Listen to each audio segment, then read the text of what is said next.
نحمده ونصلي على رسوله الكريم اما بعد فاعوذ باللہ من الشیطان الرجیم بسم اللہ الرحمن الرحیم۔ خواتین و حضرات السلام علیکم۔ سیرت النبی صلی اللہ علیہ وآلہ وسلم کے ایک نئے چیپٹر کے ساتھ آپ سب کی خدمت میں حاضر ہوں۔ موضوع ہے غزوہ خندق کا۔ ہر موضوع، ہر غزوہ، ہر ایونٹ، ہر موقع، ہر چیز میں ہمارے لیے بے شک عملی نمونہ ہے۔ جیسے غزوہ بدر میں اللہ پہ توکل کا سبق سیکھا کہ اگر اللہ پر توکل ہو تو فرشتے آتے ہیں اور آپ کی طاقت بڑھاتے ہیں اور آپ کو فتح نصیب ہو جاتی ہے۔ غزوہ احد میں ہم نے سیکھا کہ کس طرح ایک ذرا سی غلطی سے کتنے بڑے نقصان سے دوچار ہونا پڑتا ہے۔ جب بھی آپ کسی مارکا میں ہوں، ہمیشہ اپنے لیڈر کی بات پر عمل کریں اور اس کی بات کو اپنے پلے اس طرح سے باندھ لیں جس طرح سے اس کے علاوہ کوئی اور آپشن ہی نہیں ہے آپ کے پاس۔ اگر تیر اندازوں کا وہ دستہ وہاں سے نہ ہلتا تو جو غزوہ احد میں اتنی بڑی تعداد میں مسلمان شہید ہوئے تو وہ نہ ہوئے ہوتے۔ لیکن ان سب کاموں میں اللہ کی حکمتیں ہیں۔ آپ آگے دیکھیں گے کہ یہ غزوہ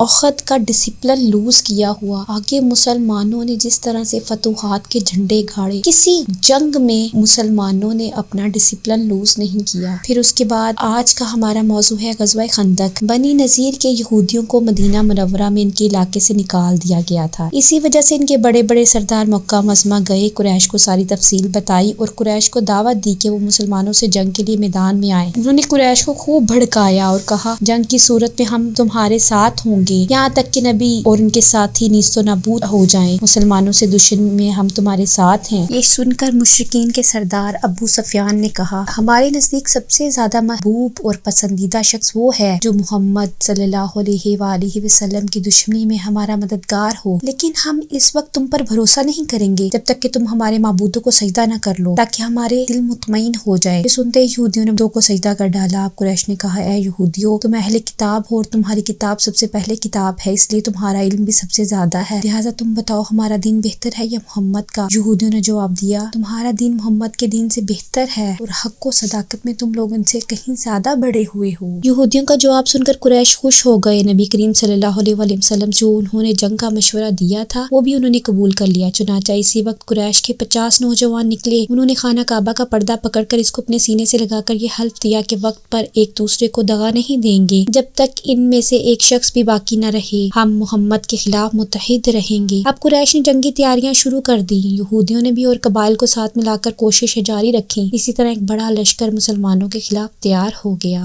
حضرت صلی اللہ علیہ وآلہ وسلم کو کفار کی تیاریوں کی اطلاعات موصول ہوئی تو صحابہ کرام کو مشورہ کے لیے طلب کر لیا۔ آپ صلی اللہ علیہ وآلہ وسلم نے انہیں دشمن کی جنگی تیاریوں کے بارے میں بتایا، پھر ان سے مشورہ طلب فرمایا کہ ہم مدینہ میں رہ کر دشمن کا مقابلہ کریں یا باہر نکل کر کریں۔ اس پر حضرت سلمان فارسی نے مشورہ دیا اے اللہ کے رسول، اپنے ملک فارس میں جب ہمیں دشمن کا خوف ہوتا تو شہر کے گرد خندق کھود لیا کرتے تھے۔ حضرت سلمان فارسی کا یہ مشورہ سبھی کو پسند آیا، چنانچہ مدینہ منورہ کے گرد خندق کھودنے کا کام شروع کر دیا۔ سب صحابہ کرام نے خندق کھدائی میں حصہ لیا، خود نبی کریم صلی اللہ علیہ وآلہ وسلم نے بھی خندق کھودی۔ خندق کی کھدائی کے دوران صحابہ کرام کو بھوک نے ستایا، وہ زمانہ عام تنگ دستی کا زمانہ تھا۔ کھدائی کے دوران ایک جگہ سخت پتھریلی زمین آ گئی، صحابہ کرام رضی اللہ تعالیٰ عنہ اس جگہ کھدائی نہ کر سکے۔ حضور اکرم صلی اللہ علیہ وآلہ وسلم کو خبر کی گئی، آپ صلی اللہ علیہ وآلہ وسلم نے کدال اپنے ہاتھ میں لی اور اس جگہ ماری، ایک ہی ضرب میں وہ پتھریلی زمین ریت کی طرح بھرا گئی۔ ضرب لگانے کے دوران روشنی کے جھماکے سے نظر آئے۔ صحابہ کرام رضی اللہ تعالیٰ عنہ نے اس بارے میں پوچھا کہ یہ روشنی کے جھماکے کیسے تھے؟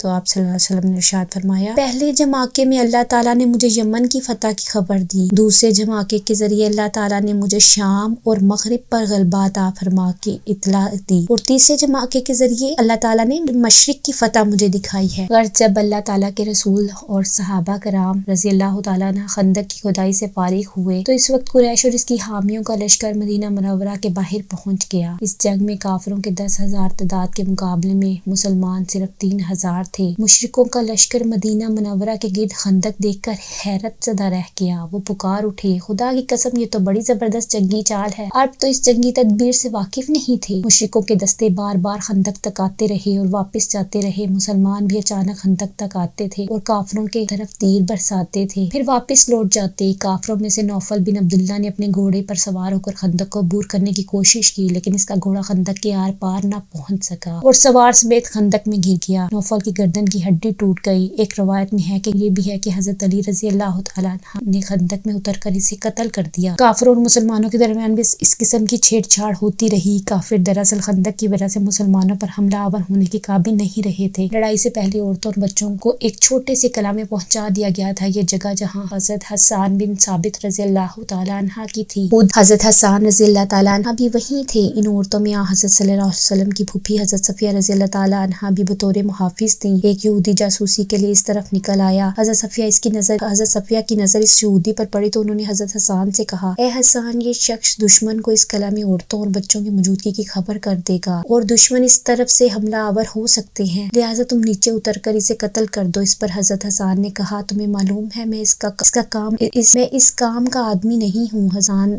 دراصل شاعر تھے اور جنگ کے طریقوں سے واقف نہیں تھے، پھر ان کی عمر بھی بہت زیادہ تھی، بوڑھے اور کمزور تھے، اس لیے انہوں نے ایسی بات کہی تھی۔ حضرت صفیہ نے جب یہ دیکھا کہ حسان یہ کام نہیں کریں گے تو انہوں نے ایک موٹا سا ڈنڈا اٹھایا اور نیچے اتر آئی، خاموشی سے اس کے پیچھے گئیں اور اچانک اس پر حملہ آور ہوئیں۔ انہوں نے ڈنڈے کے کئی وار اس پر کیے یہاں تک کہ وہ ختم ہو گیا، پھر تلوار سے اس کا سر کاٹ کر ان یہودیوں کی طرف اچھال دیا جو اس کے پیچھے آ رہے تھے۔ وہ سب خوفزدہ ہو کر بھاگ نکلے۔ ادھر مشرکوں میں سے چند لوگ آگے بڑھے، انہوں نے خندق عبور کرنے کے لیے اپنے گھوڑوں کو دور لے جا کر خوب دوڑایا اور جس جگہ خندق کی چوڑائی کم تھی اس جگہ سے لمبی چھلانگ لگا کر آگے خندق پار کرنے میں کامیاب ہو گئے۔ ان لوگوں میں عمرو بن عبد ود بھی تھا۔ وہ عرب کا مشہور پہلوان تھا۔ اس کے بارے میں مشہور تھا کہ وہ بہت بہادر اور اکیلا 1000 آدمیوں کے لیے کافی تھا۔ خندق عبور کرتے ہی وہ للکارا، کون ہے جو میرے مقابلے میں آتا ہے؟ اس کی للکار سن کر حضرت علی رضی اللہ تعالیٰ عنہ آ گئے۔ انہوں نے نبی کریم صلی اللہ علیہ وسلم سے عرض کیا، اللہ کے رسول، اس کے مقابلے پر میں جاؤں؟ آپ نے ارشاد فرمایا، بیٹھ جاؤ، یہ عمرو بن عبد ود ہے۔ ادھر عمرو نے بھی پھر آواز دی۔ حضرت علی پھر اٹھ کھڑے ہوئے۔ آپ صلی اللہ علیہ وسلم نے انہیں پھر بٹھا دیا۔ اس نے تیسری بار پھر آواز لگائی۔ آخر آپ صلی اللہ علیہ وسلم نے حضرت علی کو اجازت دے دی۔ حضرت علی یہ شعر پڑھتے ہوئے جا رہے تھے، جلدی نہ کر، تیری للکار کو قبول کرنے والا تیرے سامنے آ گیا ہے جو تجھ سے کسی طرح عاجز اور کمزور نہیں ہے۔ ایک روایت میں ہے کہ نبی کریم صلی اللہ علیہ وسلم نے حضرت علی کو اپنی تلوار ذوالفقار عطا فرمائی، اپنا امامہ ان کے سر پر رکھا اور اللہ سے ان کی کامیابی کے لیے دعا کی۔ حضرت علی نے مقابلے سے پہلے اسے اسلام کی دعوت دی اور بولے، میں تمہیں اللہ اور اس کے رسول کی طرف بلاتا ہوں اور اسلام کی دعوت دیتا ہوں۔ انہوں نے انکار کیا اور کہا، بھتیجے، میں تمہیں قتل کرنا نہیں چاہتا، واپس لوٹ جاؤ۔ جواب میں حضرت علی رضی اللہ تعالیٰ عنہ نے فرمایا، لیکن میں تو تمہیں قتل کرنا چاہتا ہوں۔ یہ سن کر عمرو بن عبد ود کو غصہ آ گیا۔ وہ اس وقت پوری طرح لوہے میں غرق تھا، چہرہ بھی خون میں چھپا ہوا تھا۔ وہ گھوڑے سے کود پڑا اور تلوار سونت کر ان کی طرف آگے بڑھا۔ اس کی تلوار سے خود کو بچانے کے لیے حضرت علی نے فوراً ڈھال آگے کر دی۔ عمرو کی تلوار ڈھال پر پڑی، ڈھال پھٹ گئی، تلوار حضرت علی کی پیشانی تک پہنچ گئی، پیشانی پر زخم آ گیا۔ عمرو کے وار سے حضرت علی کی پیشانی سے خون بہہ نکلا، مگر انہوں نے فوراً جوابی حملہ کیا۔ عمرو بن عبد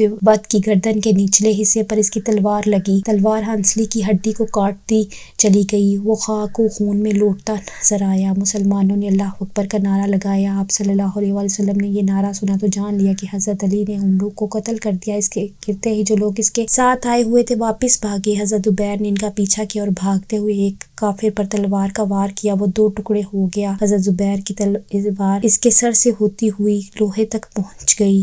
اس پر بعض مسلمانوں نے حضرت زبیر سے کہا، اے ابا عبداللہ، ہم نے تمہاری تلوار جیسی کاٹ کسی کی نہیں دیکھی، اللہ کی قسم یہ تلوار کا نہیں، تلوار چلانے والے کا کمال ہے۔ اسی کے ساتھ میرا آج کا موضوع اختتام پذیر ہوتا ہے۔ کل غزوہ خندق کے واقعات کو آگے کنٹینیو کرتے ہوئے آپ کی خدمت میں دوبارہ حاضر ہوں گی۔ تب تک کے لیے اللہ حافظ۔